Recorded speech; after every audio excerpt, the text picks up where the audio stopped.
Olá, irmãos, boa noite. Como é que vocês estão aí nas suas casas, onde vocês estão? Então, essa semana foi uma semana de muitas bênçãos, coisas maravilhosas têm acontecido em nossa vida. Estamos muito felizes. Então, agora, enfim, o pastor Guilherme e a sua esposa Ana estão em São Luís Gonzaga. E sejam muito bem-vindos, que Deus abençoe essa caminhada de vocês. E estamos aqui para um apoiar o outro. Estamos aqui para nos ajudar, o que for preciso. Foi uma semana de muitas bênçãos, né, pessoal? E Deus tem se manifestado bastante, Ele tem cuidado de nós, em nome de Jesus. Quero somente agradecer, gratidão a Deus por este cuidado especial que Ele está tendo com nós, com nossa igreja, com os nossos irmãos. Em nome de Jesus. É isso aí, Deus é fiel conosco. Amém? Amém.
Amém, Amém. Jesus.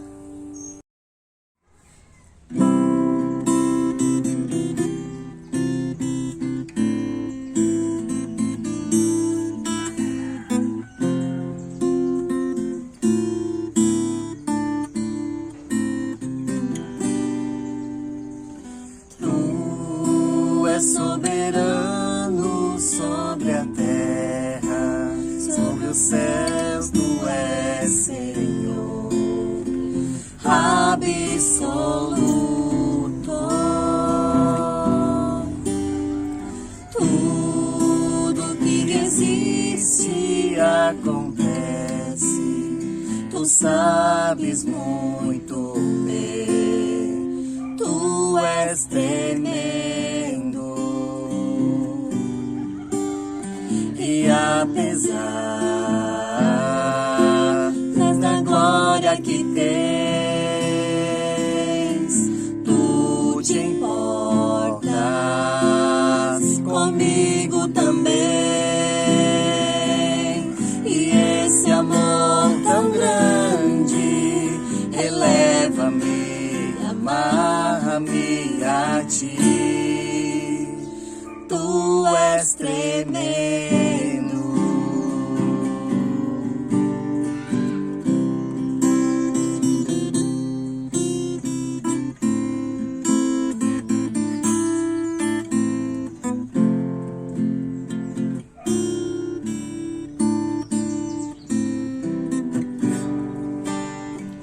Tu és soberano sobre a terra, sobre os céus, tu és Senhor, absoluto.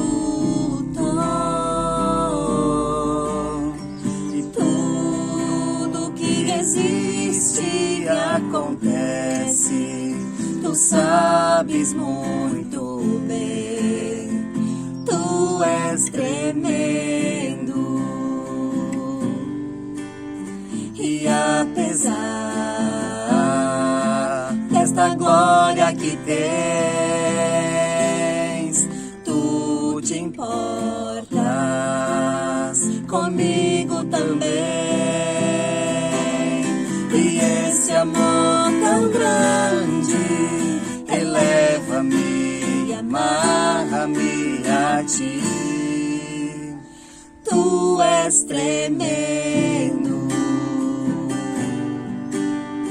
E apesar desta glória que tens, tu te importas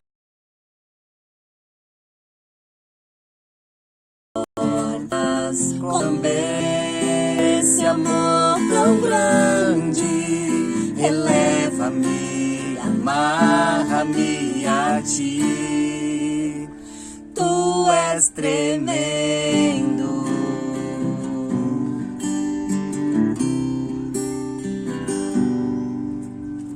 Boa noite, amados irmãos, amada igreja.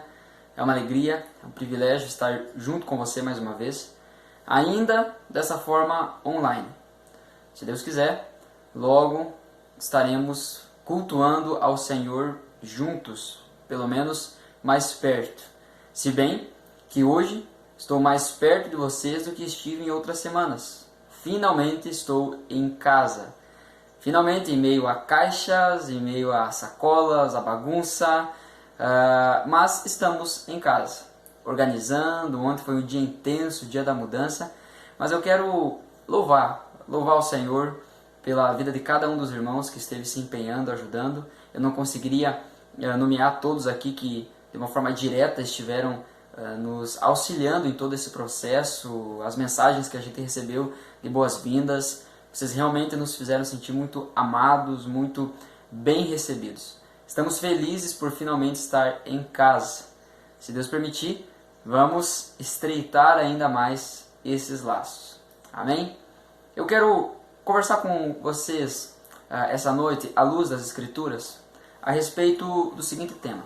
O título do sermão de hoje é Igreja, lugar de perdão e restauração.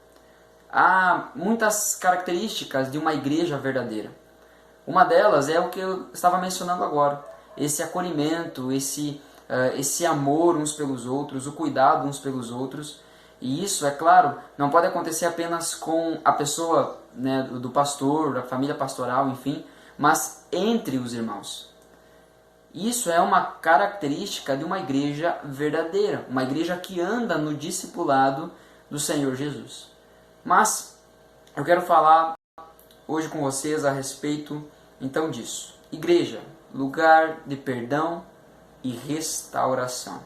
Abra comigo no texto de 2 Crônicas, capítulo 7. Segundo livro das Crônicas, capítulo 7.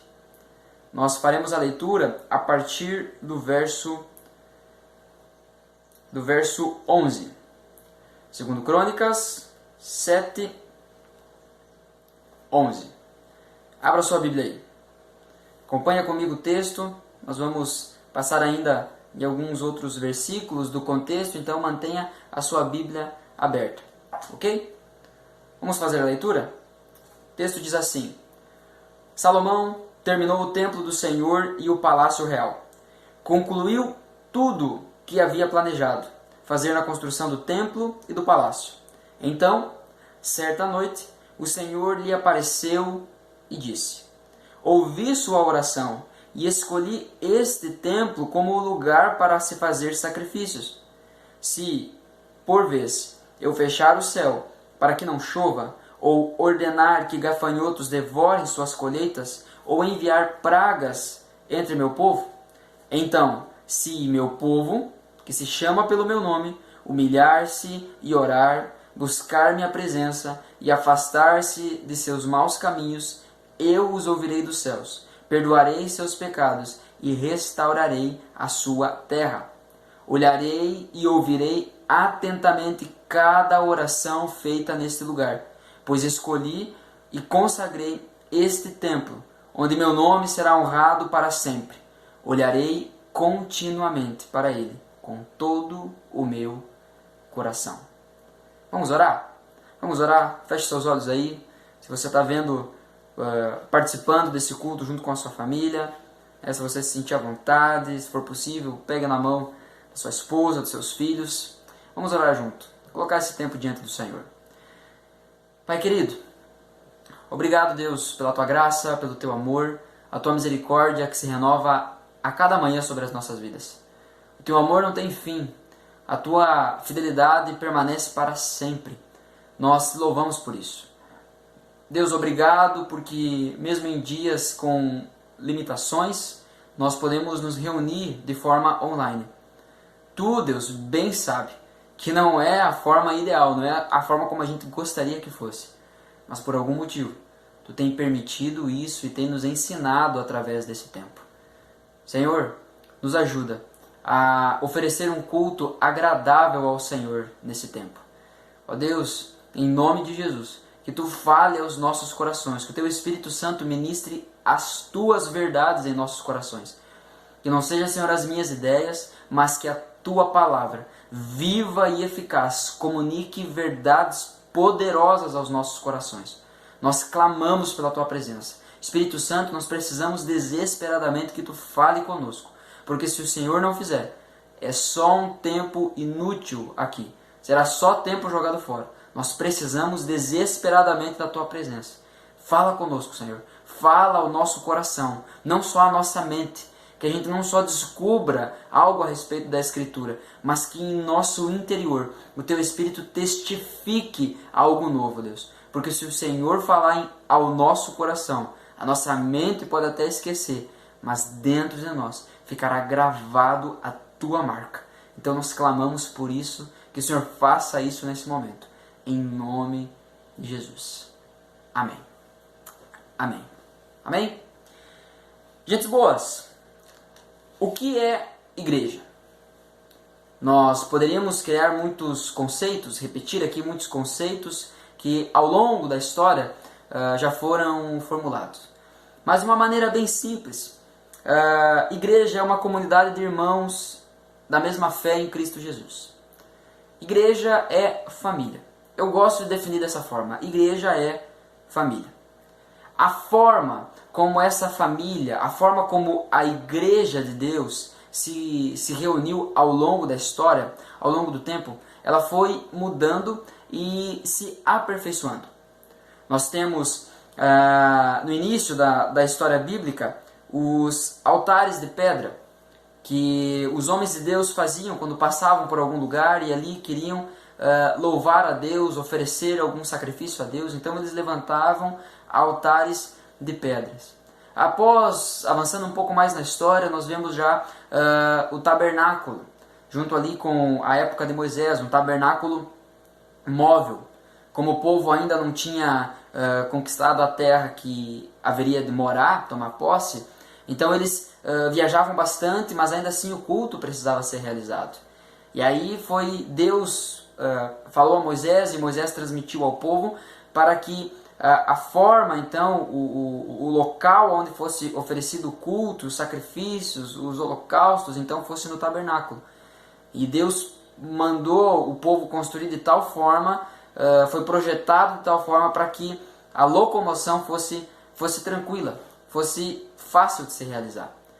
Mais adiante, então, nós vemos, já na época dos reis, nós vemos Davi sonhando com um templo para o Senhor, uma casa edificada. Nós sabemos muito bem que não foi Davi quem construiu o templo, Davi deixou tudo preparado, recurso, tudo que precisaria para construir o templo, porque Deus não permitiu que Davi construísse o templo, e sim seu filho, Salomão. Então é Salomão quem finalmente constrói o templo de Deus. É Salomão que finalmente constrói então a casa fixa de Deus, o local onde seria realizado o culto do povo. E hoje nós temos a igreja local, né? O local onde nós realizamos os cultos. Ao longo da história, a forma da igreja se reunir, ela foi mudando e foi se aperfeiçoando.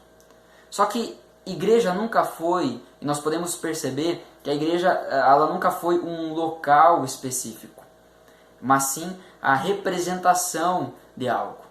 Quando Salomão constrói o templo, e Deus manda ele construir o templo, e não o seu pai Davi, mas não era que aquele templo iria prender Deus ali.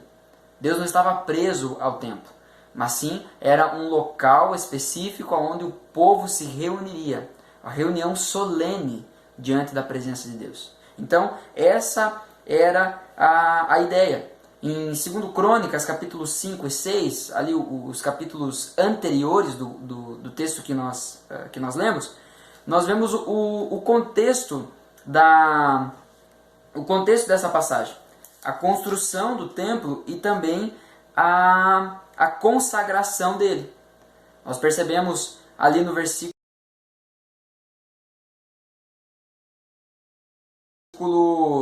3, diz assim: então o rei se voltou para toda a comunidade de Israel, que estava em pé diante dele, e abençoou o povo. E em seguida ele orou, ele louvou a Deus pelo que Deus tinha feito. No versículo 5 ele se lembra do êxodo, né, a retirada do povo do Egito, da escravidão. Deus, com a sua forte mão, resgata o seu povo. Então nós vemos aqui a construção do templo sendo concluída, e aí então um culto solene, uma reunião solene, uma festa que durou 7 dias, né, de consagração do templo, da casa de Deus. Nós vemos aqui no versículo 14, lá embaixo, diz assim, Salomão, né, orando, dedicando o templo: ó Senhor, o Deus de Israel, não há Deus como tu em cima, nos céus, nem embaixo, na terra. Tu guardas a tua aliança e mostras amor leal àqueles que andam diante de ti de todo o coração. Ele reconhece que ainda que o templo fosse a casa de Deus, o templo não prenderia, nem poderia comportar a totalidade de quem Deus era. Olha o versículo 18, ainda no capítulo 6. Contudo, será possível que Deus habite na terra com os seres humanos? Nem mesmo os mais altos céus podem contê-lo, muito menos este templo que construí. Então, a presença de Deus, ela nunca esteve presa a um templo, a um local. Isso nunca foi uma verdade. Nos versículos seguintes, ele pede, Salomão ainda nessa oração diante do povo, de dedicação ao povo. Se você ler desde o versículo 5, ler todo o contexto dessa passagem, você vai compreender que Salomão manda construir um altar, onde ele fica mais alto que o povo todo, e diante do povo então ele ora, e ele proclama essas verdades. Ele lembra do Êxodo, ele reconhece que Deus é muito maior do que aquele templo, e então ele começa a orar em favor do povo. E aí aqui nos versículos seguintes, aqui no capítulo 6, nós vamos ver, a partir do versículo 18 em diante, ali no versículo 20, ele pede: guarda noite e dia esse templo. O versículo 22, se alguém pecar contra outra pessoa, então ali Salomão vai colocando tudo isso diante de Deus. O versículo 24, se o teu povo Israel for derrotado por seus inimigos porque pecou contra ti. Versículo 26, se o céu fechar e não houver chuva porque o povo pecou contra ti. E aí diz: se eles orarem voltado para esse templo, invocarem teu nome, se afastarem de seus pecados, porque tu os castigaste. Então Salomão pede para que Deus ouça a oração, para que Deus perdoasse o pecado do povo. Versículo 28, se houver fome na terra, ou peste, praga nas lavouras, se elas forem atacadas. Fala também sobre os estrangeiros, que Deus ouvisse também a oração dos estrangeiros que estavam entre o povo. Então Salomão vai orando, vai dedicando o templo a Deus e colocando as situações que poderiam acontecer, que o povo poderia enfrentar. Mas aqui no versículo 36 do capítulo 6, versículo 36 do capítulo 6, até o versículo 40, nós encontramos a síntese da oração de Salomão. Acompanha comigo aí na sua Bíblia. Quando pecarem contra ti, pois não há quem não peque, tua ira cairá sobre eles, e tu permitirás que teus inimigos, que seus inimigos os conquistem, e os levem como escravos para terras estrangeiras, próximas ou distantes. Se caírem em si nessa terra de exílio e se arrependerem, suplicando-te, pecamos, praticamos o mal e agimos perversamente, e se voltarem para ti de todo o coração e de toda a alma na terra de seu cativeiro, e orarem voltados para a terra que deste a seus antepassados, para essa cidade que escolheste e para esse templo que construí em honra ao teu nome, ouve dos céus, onde habita as suas orações e súplicas, e defende sua causa. Perdoa teu povo que pecou contra ti. Ó meu Deus, olha e ouve atentamente todas as orações feitas a ti nesse lugar. Então Salomão constrói o templo, ele conclui a obra do templo e ora, ele dedica a Deus. E pede a Deus: Senhor, se o teu povo pecar contra ti e se arrepender, perdoa eles. Perdoa eles. Então Salomão coloca tudo isso diante de Deus. No versículo 11 do capítulo 7, nós vemos aqui o texto que nós lemos, é o texto base do sermão de hoje. Mas ainda no início do capítulo 7, nós vemos aqui, ali no versículo, a partir do versículo 1, 7, 1. Quando Salomão terminou de orar, desceu fogo do céu e queimou os holocaustos, e os sacrifícios, e a presença gloriosa do Senhor encheu o templo. Os sacerdotes não podiam entrar no templo do Senhor, pois a presença gloriosa do Senhor havia enchido o templo. Quando todos os israelitas viram o fogo descer e a presença gloriosa do Senhor encher o templo, prostraram-se com o rosto no chão, adoraram e louvaram o Senhor, dizendo: Ele é bom, seu amor dura para sempre. Então o rei Salomão, ele oferece ali um sacrifício estrondoso, 22 mil bois, 120 mil ovelhas, e aí é uma festa enorme. O povo cantava: seu amor dura para sempre. Então aí tem a dedicação do templo. Deus se mostra, Deus se revela, Deus mostra o seu poder. Mas ainda assim, esse tipo de coisa já havia acontecido em outros momentos. Deus já havia mostrado a sua glória, o seu poder, a sua presença em outros momentos. Mas faltava Deus responder àquela oração, a oração tão específica que Salomão havia feito. Então nós vemos que Deus responde à oração de Salomão. O versículo 11 do capítulo 7 diz que Salomão terminou o templo do Senhor e o palácio real. Concluiu tudo que havia planejado. Então, exatamente como ele tinha planejado, ele fez.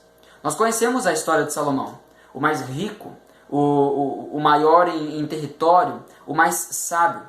Tal construção, esse templo, enchia os olhos das pessoas, ao ponto de reis de reinos vizinhos admirarem esse trabalho, a obra que Salomão havia feito.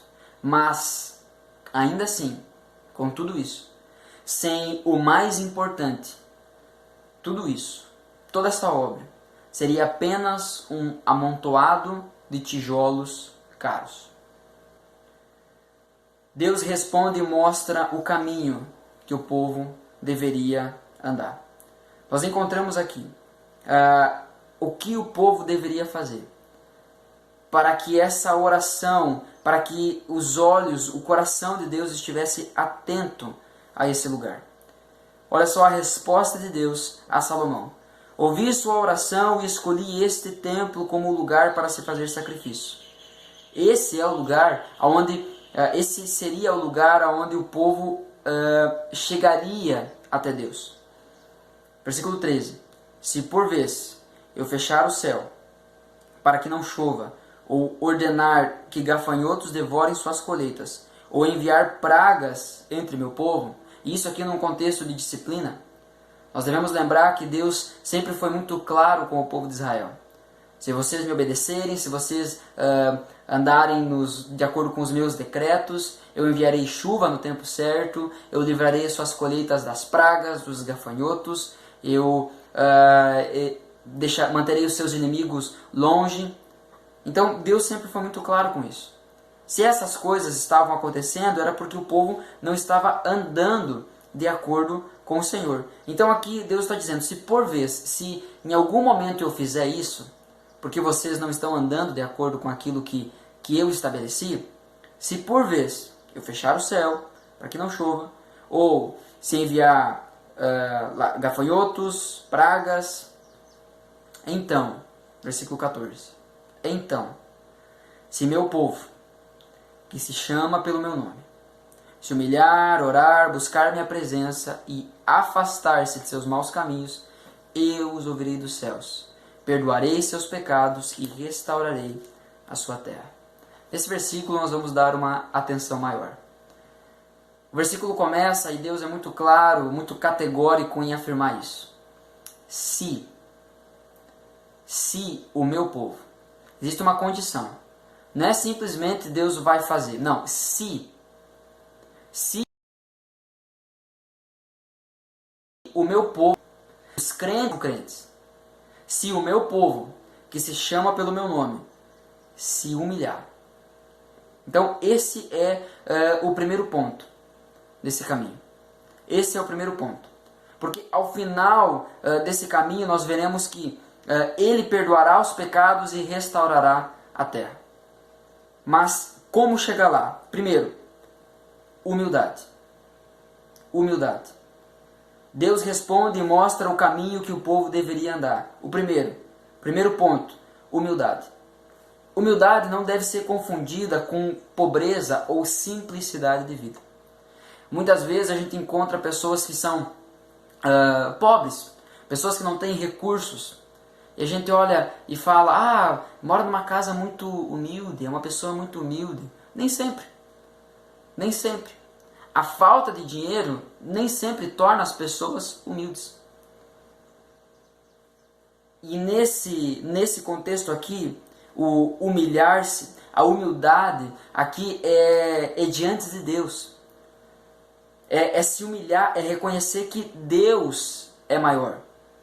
Então, se Deus está disciplinando o seu povo, se Deus, porventura, começasse a disciplinar o povo, começasse a enviar os inimigos para o meio do povo, a enviar as pragas, a enviar os gafanhotos para que destruísse a colheita. A gente precisa lembrar que no contexto aqui, a colheita era a fonte de renda, era a forma como o povo vivia na época. Então isso era mexer na forma como o povo vivia. Obedecer a Deus, e é uma coisa que nós precisamos entender hoje, obedecer a Deus não era uma questão de opinião, era questão de vida ou morte. O problema é que hoje em dia nós vivemos com a possibilidade, a gente cogita a possibilidade de viver uma vida sem Deus. Então o primeiro ponto é humilhar-se. A humildade é reconhecer que Deus é maior. Ele é Senhor. Ele é o Senhor de todas as coisas. Olha o que diz o Salmo 24, versículo 1 e 2. Do Senhor é a terra e tudo o que nela existe, o mundo e os que nele vivem. Tudo. Do Senhor é a terra e tudo o que nela existe, o mundo e os que nele vivem. Tudo e todos pertencem ao Senhor, pois foi Ele quem a estabeleceu sobre os mares e a afirmou sobre as águas. Ele é Senhor. Portanto, o que nós devemos fazer é nos humilhar diante do Senhor. Se nós queremos perdão e restauração, o primeiro ponto é humilhar-se diante do Senhor. Se o meu povo, que se chama pelo meu nome, se humilhar diante do Senhor. Nós somos muito bons em falar do povo ímpio. Porque esses pecadores, como é que pode não se dobram diante do Senhor? Mesmo em meias dificuldades, com a pandemia, as pessoas não querem saber de Deus. A gente julga muitos outros, mas o que Deus está falando aqui é com o seu povo. Se o meu povo, que se chama pelo meu nome, se humilhar. Esse é o primeiro ponto para nos tornarmos uma igreja onde existe perdão e restauração. Se o meu povo se humilhar, reconhecer que Deus é maior. Segundo, oração. Se o meu povo, que se chama pelo meu nome, se humilhar e orar. Oração é diálogo, lembre-se, não é um monólogo. Ouça o que Deus tem a dizer. Com certeza o que Ele tem a dizer é muito mais importante do que você tem a dizer. Jesus nos ensina isso de uma forma fenomenal em Mateus capítulo 6, dentro do Sermão do Monte. Quando diz que quando nós vamos em secreto, nós entramos em secreto, o nosso Pai, que vê em secreto, Ele já sabe o que nós precisamos antes mesmo de pedirmos. Então, quem tem algo mais importante para falar?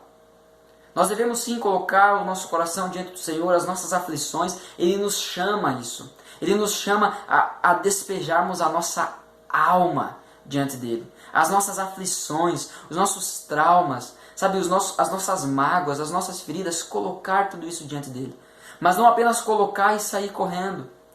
Não apenas lançar tudo e dizer, paga a conta aí, resolve isso para mim e sai correndo. Não, nós devemos ouvir o que o Senhor tem a dizer.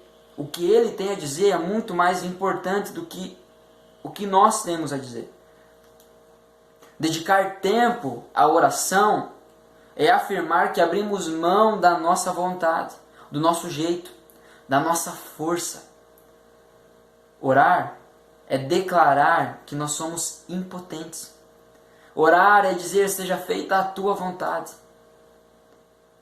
Jesus ensina isso na oração do Pai Nosso, que não é uma reza a ser repetida, mas são princípios a ser meditados e repetidos. Postura de coração a ser adotada durante a oração. A oração é nós colocarmos a vontade de Deus acima da nossa. Lembre-se, grave isso. A maior bênção que nós recebemos vem de uma oração não respondida. Eu li um livro uma vez, eu quero comprar esse livro, que eu li, era de um amigo, eu peguei emprestado, um pastor amigo. O título desse livro era Quando Deus Não Responde a Sua Oração. E um dos capítulos, um dos subtítulos do livro era A Dádiva da Oração Não Respondida. o presente de uma oração não respondida.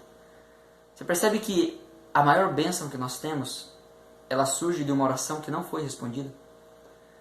Jesus, no jardim do Getsemane, suando sangue, aflito, não pelos seus pecados, mas pelos meus pecados e os seus pecados.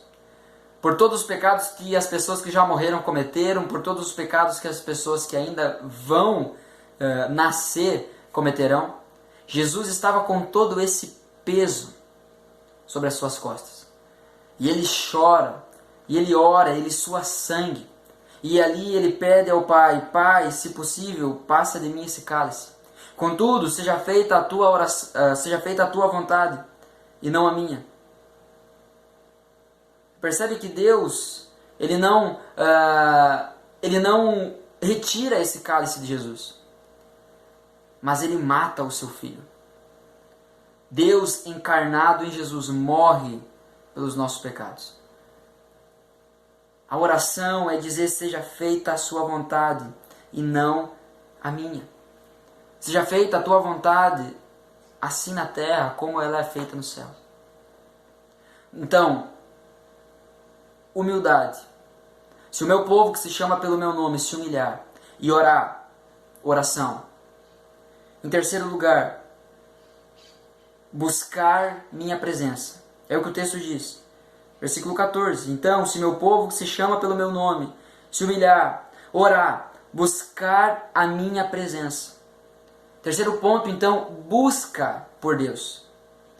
Se nós queremos ser uma igreja, um povo que experimenta o perdão e a restauração, nós precisamos buscar a Deus. Buscar conhecer quem Deus é.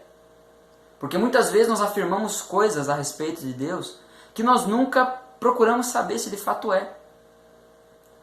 Busque conhecer a Deus. Olha só o que diz em Oséias capítulo 6, versículo 3. Conheçamos o Senhor, esforcemo-nos por conhecê-lo. Tão certo como nasce o sol, ele aparecerá. Virá para nós como as chuvas de inverno, como as chamas de primavera que regam a terra. Busquem conhecer ao Senhor. Ele se apresentará. Ele se revelará a você. Busque conhecer ao Senhor. Nós precisamos conhecer a Ele. Nós precisamos e devemos meditar em quem Ele é. Meditar na sua onisciência. Aquele que sabe todas as coisas. O Salmo 139, versículo 1 até o versículo 6. Se você quiser abrir comigo e acompanhar na leitura, fique à vontade. Salmo 139, versículo 1 até o versículo 6. Um dos salmos mais lindos da Escritura. Diz assim, falando sobre a onisciência de Deus. Senhor, Tu me sondas e me conheces. Sabes quando me sento e quando me levanto. De longe percebes os meus pensamentos. Sabes muito bem quando trabalho e quando descanso. Todos os meus caminhos são bem conhecidos por Ti. Antes mesmo que a palavra me chegue à língua, Tu já a conheces inteiramente, Senhor. Tu me cercas por trás e pela frente. Pões a Tua mão sobre mim. Tal conhecimento é maravilhoso demais, está além do meu alcance. É tão elevado que não posso atingir. Medite sobre quem Deus é. Olha o que essa porção da Escritura está falando. Sobre a onisciência de Deus. Ele sabe quando nós estamos sentados, quando nós nos levantamos. Ele sabe quando nós estamos indo dormir, quando nós estamos acordando. Ele sabe quando estamos trabalhando, quando estamos descansando. Ele conhece todos os nossos caminhos. Antes mesmo de uma palavra chegar à nossa língua, Ele já conhece. Os nossos pensamentos são inteiramente conhecidos por Ele. Meu irmão, minha irmã, olha o tamanho desse Deus. Um Deus que sabe todas as coisas. O nosso Deus é um Deus onisciente. Só nesse atributo dele, no atributo da onisciência, nós podemos ficar dias meditando e ainda assim não esgotaríamos totalmente. Mas pense, busque conhecer a Deus. Busque a Deus. Busque a Deus. Medite na sua onisciência. Senhor, Tu é aquele que sabe todas as coisas. Medite na sua onipotência. Ó Deus, tu é aquele que pode todas as coisas. Medite na sua onipresença. Ó Deus, o Senhor está em todas as coisas, em todos os lugares. Medite na sua santidade. Senhor, não há outro como tu. Não há outro como tu. Senhor, tu é único. Não há ninguém que é comparável a ti. E ainda assim o Senhor olhou para mim e me chamou. Medite na santidade de Deus, a sua pureza. Medite no seu amor. Nos amou tanto ao ponto de entregar o seu Filho em nosso lugar. Medite na sua justiça. Um Deus que não deixa que a injustiça alcance a sua plenitude. A injustiça ela não prevalecerá. Ela tem data marcada, o nosso Deus é justo. Medite na ira justa de Deus. Aquele que pune o pecador, não o pecado. Não apenas o pecado, mas o pecador, o não arrependido. Olha só o tamanho do nosso Deus. Busque conhecê-lo. Não fique só, Deus me amou. Deus me amou e eu vou para o céu e é isso aí. Vou continuar trabalhando, vou continuar me preocupando com o meu orçamento. Se nós queremos ser uma igreja, um lugar de perdão e restauração, nós precisamos buscar conhecer a Deus. Buscar conhecer quem Deus é.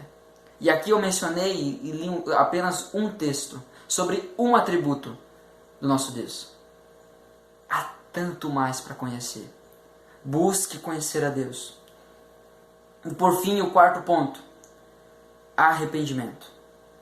Então, se meu povo que se chama pelo meu nome, humilhar-se e orar, buscar minha presença e afastar-se de seus maus caminhos. Aqui nós temos o arrependimento.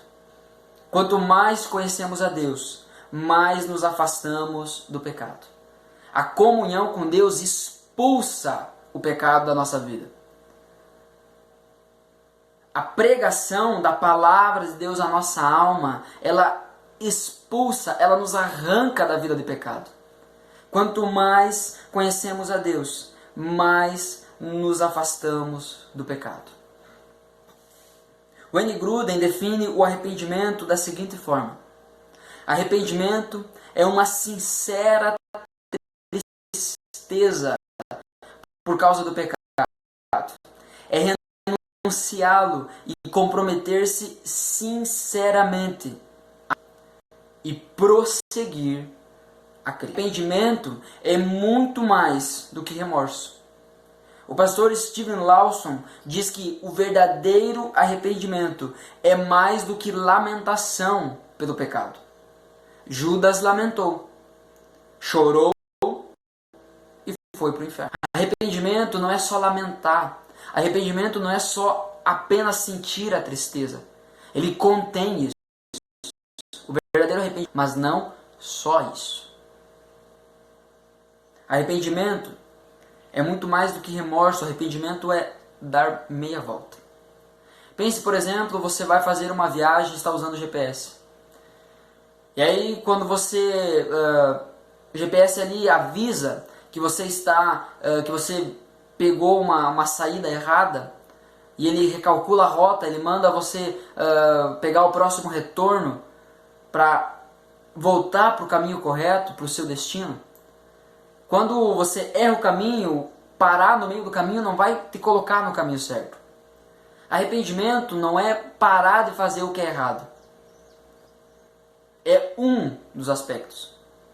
Arrependimento é o parar de fazer o que eu estava fazendo de errado. Dar meia volta e começar a fazer aquilo que é certo. É eu parar de andar no caminho do mundo. Dar meia volta e andar no discipulado de Jesus. Aprender com Ele. Seguir a Ele. Então, o verdadeiro arrependimento é abandonar a vida de pecado e seguir em obediência a Cristo.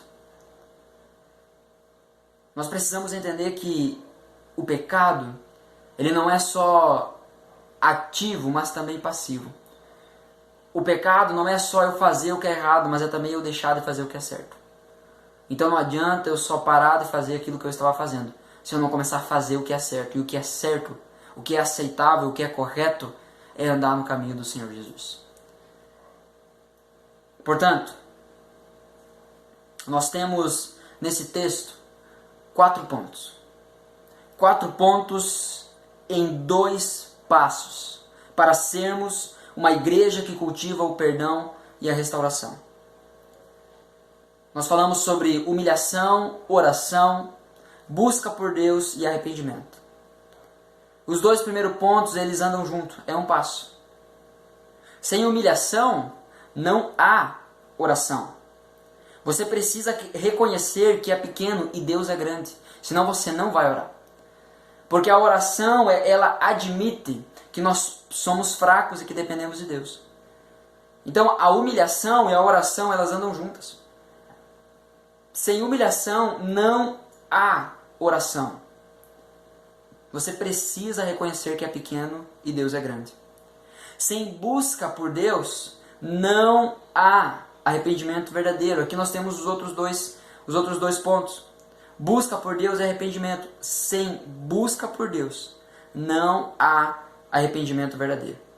Porque enquanto nós não experimentarmos a Deus, o pecado continuará sendo atraente e prazeroso. A única coisa melhor que o pecado é o que Deus pode nos oferecer. É Jesus se oferecendo a nós a sua presença. Enquanto você não buscar experimentar a Deus, o pecado continuará sendo atraente e prazeroso. Abandone o seu pecado.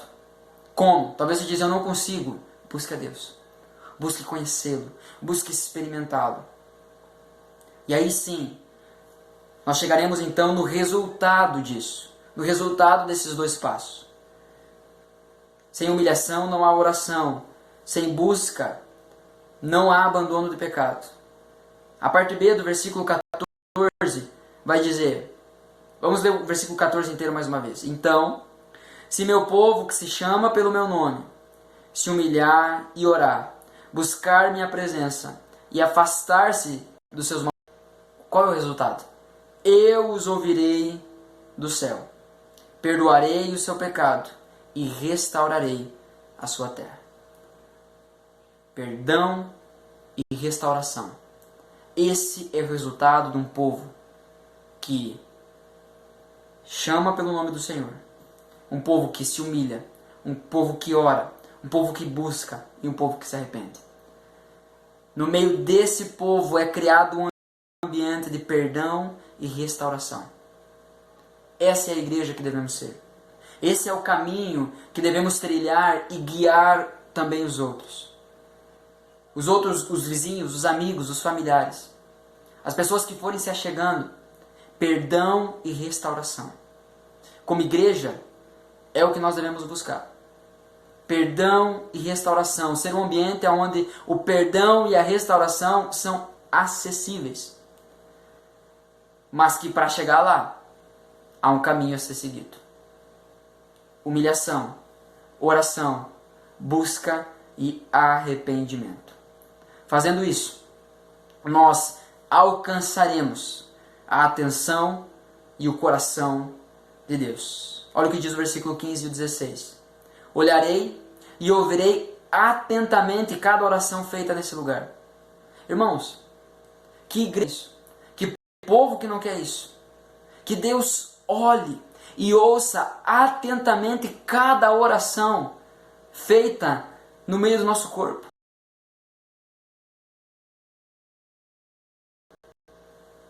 Olhadamente colhi e consagrei este templo, onde meu nome será honrado para sempre. Olharei continuamente para ele, com todo o meu coração. Esse deve conquistar a atenção e o coração de Deus. Como igreja, esse deve ser o nosso alvo. E para chegar lá, há um caminho a se seguir. Há passos a serem dados. Humilhação, oração, busca por arrependimento. A igreja que nós queremos ser é essa. Porém, ainda que ela tenha o seu aspecto de comunidade, coletivo, a igreja, ela é formada por indivíduos.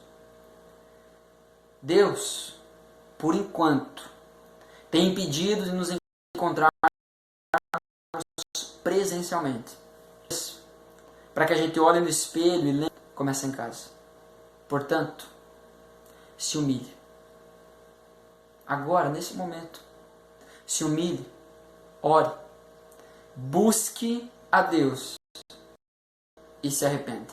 A atenção do coração de Deus. Que Ele avive os nossos corações. O caminho para o avivamento, o caminho para vivermos, sermos, nos tornarmos uma igreja que cultiva o ambiente de perdão e restauração na vida das pessoas, passa por esse processo. Humilhe-se e ore. Busque a Deus, se arrependa. Abandone seus maus caminhos. Vamos nos tornar a igreja que Deus deseja, que Deus espera. Se você se desviou, se você está afastado desse caminho, desses passos, desses pontos que nós vimos aqui que a Escritura nos deixa muito claro. Meu irmão e minha irmã, eu quero dizer que é hora de voltar. É hora de voltar. Nós queremos cultivar na nossa igreja um ambiente de perdão e restauração. Não importa o tamanho do seu pecado, mediante arrependimento, Deus perdoa você. E nós queremos fazer parte disso. Nós queremos ser o corpo que ajuda você a ser restaurado. Talvez você está aí fingindo que está bem há tanto tempo, usando uma máscara. Esse não é um solo para avivamento. Estamos orando semana após semana por avivamento. Mas um povo que não abandona os seus maus caminhos não vive avivamento. Nós precisamos preparar o solo para que Deus avive a nossa igreja, para que Deus avive os nossos corações. E isso começa em casa. Deus te levou para casa, Deus te prendeu em casa, para que você se olhe todo dia no espelho e lembre que a igreja começa aí. Portanto, vamos juntos nos humilhar e orar a Deus e nos arrepender. Que Ele perdoe os nossos pecados, que Ele restaure a nossa terra, a nossa vida, e que sejamos instrumentos dEle, para que essa obra se cumpra, para que essa obra de perdão e restauração se realize na vida de tantos outros, e que Deus seja glorificado em tudo isso. Vamos orar? Senhor Deus e Pai, eu quero te agradecer, Senhor, por cada irmão, por cada irmã que está aqui cultuando, Senhor. Juntos, através desse culto online, nós gostaríamos mesmo, Tu sabe, nós gostaríamos de estar juntos, podendo ouvir e ver a oração, poder ver o rosto dos nossos irmãos, ainda que com máscara. Senhor, nós gostaríamos de estar juntos, presencialmente, fisicamente. Mas Tu sabe todas as coisas, Tu és soberano e por algum motivo isso ainda não está acontecendo e nós queremos aprender o que o Senhor deseja nos ensinar durante isso. Ministra em nossos corações, ó Deus, o processo que precisamos enfrentar. De nos humilhar, de orar, buscar a Tua presença e abandonar os nossos maus caminhos. Ah, Senhor, através desse tempo de pandemia, de distanciamento, o Senhor tem nos lembrado. O Senhor tem nos lembrado o tipo de pessoas que nós somos. O Senhor tem nos lembrado o quanto o nosso coração é mau. E nós queremos tratar isso. Para que juntos, cada membro sendo perdoado e restaurado, formemos a igreja que o Senhor deseja. Uma igreja que está pronta para receber o avivamento do céu. Faz isso, Pai.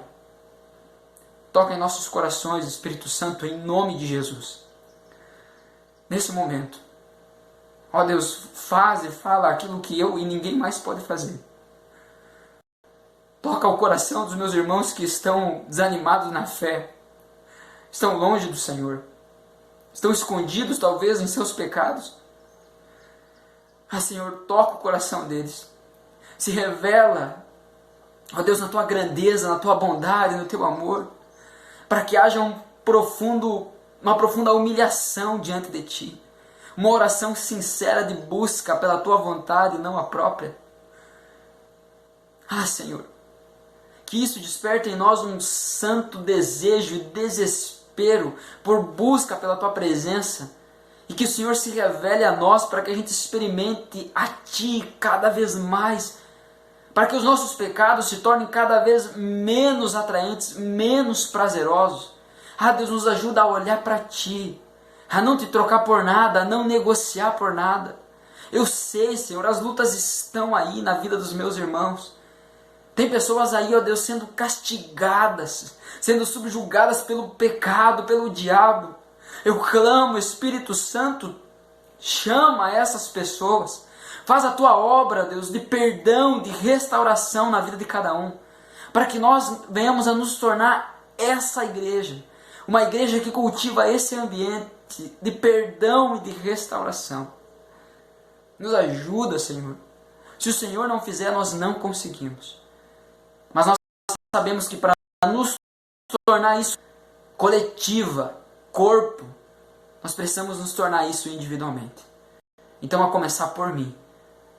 A começar por mim. Que eu reconheça as minhas fraquezas, a minha pequenez. Ah, Senhor, que as minhas orações sejam sinceras, que eu abra a mão da minha vontade, que eu busque a Ti, que eu busque experiências contigo, ó Pai, e que isso faça com que eu abandone os meus pecados, que eu me afaste dos meus maus caminhos. Esse é o desejo para a minha vida, Pai. Tu sabe o quanto eu preciso desesperadamente de Ti. E é o meu clamor, Senhor, a respeito da vida dos meus irmãos e das minhas irmãs. Nós queremos juntos, como uma família, como uma igreja verdadeira, buscar o Teu caminho. Então nos ajuda. Faz isso em nós, Pai. Nós clamamos em nome de Jesus. Faz isso em nós. Eu peço ao Pai que o Senhor nos ajude a contornar esse tempo da pandemia. Que possamos, mesmo em meio a esse tempo, estreitar ainda mais os nossos laços, principalmente contigo e também uns com os outros. Ó Deus,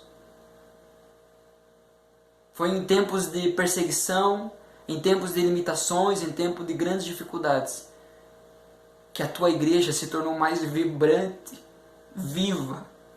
Foi o tempo que a Tua igreja mais cresceu. Nos perdoa porque muitas vezes nós estamos nos escondendo. Nós não estamos cumprindo o nosso papel de levar perdão e restauração para a vida dos outros, porque nós, na nossa vida, estamos negligenciando isso.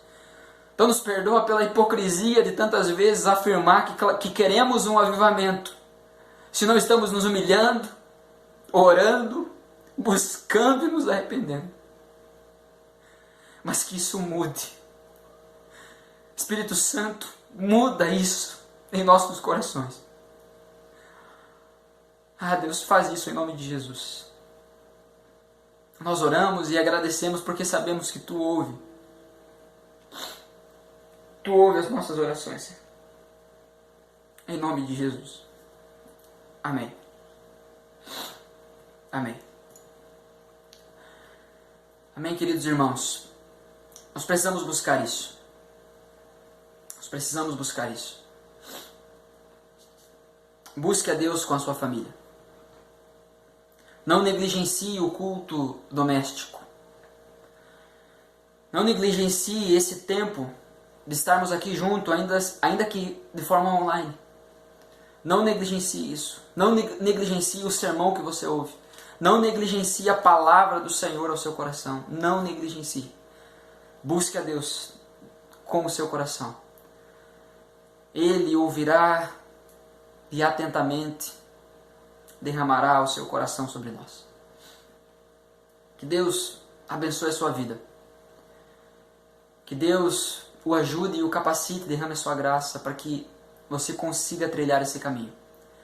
E eu quero dizer mais uma vez, eu estou aqui para trilhar esse caminho com você.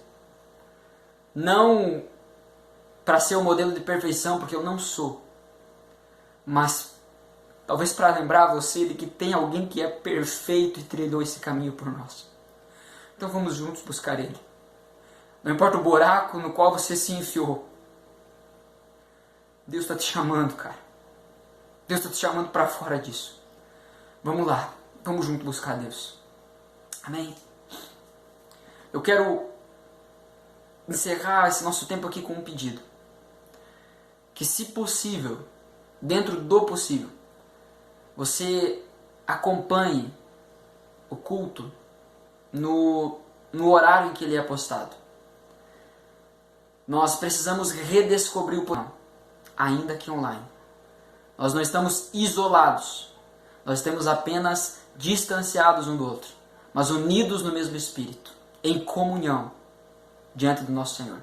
E nisso há poder. Amém? Que Deus abençoe a sua vida. Uma ótima semana. Que o amor de Deus, a graça do Senhor Jesus e a consolação do Espírito Santo esteja sobre a sua vida. Um forte abraço.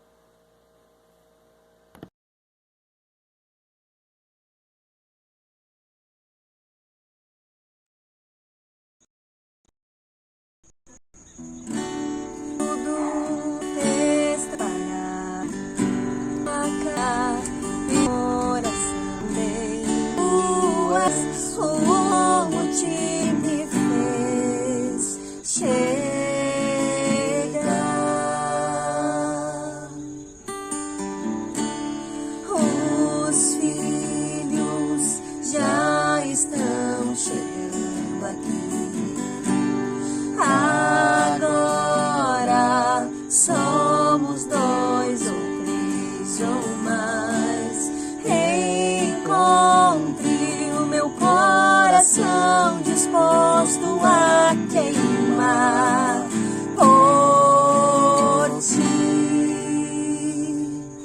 Todos os versos e canções que eu consegui cantar, todas as vezes quebrantado, só quero te falar: teu é o reino, é a glória pra sempre.